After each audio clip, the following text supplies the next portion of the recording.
Newsbreak.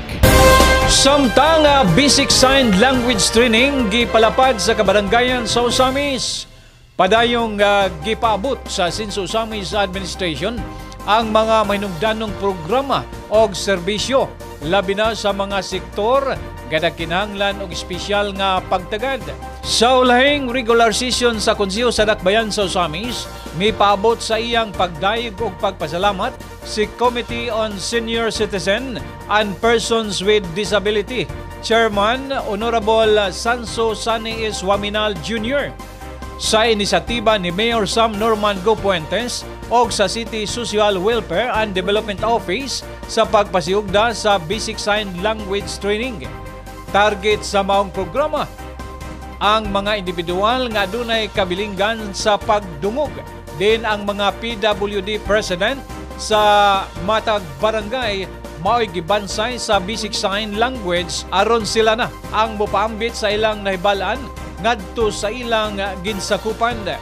Sa iyang manifestation, gusto ni Honorable Sani Waminal nga ipadayon ang maong programa aron mas daghan pang mga deaf and mute nga matudluan og basic language kon basic sign language aron matubag ang communication barriers og makaangkon usab og oportunidad sa panarbaho sama sa normal nga mga individual. Miapilar si Honorable Sani Waminal nga unta mas daghang mga balay patigayon sa Dakbayan sa Osamis ang mudawat og employment sa mga deaf and mute. Gumikan kay sa pagkakaroon ang Osamis City Hall o ang Carmilas Refreshment and Delicacies pa ang iyang nahibawan nga nang dawat og empleyado.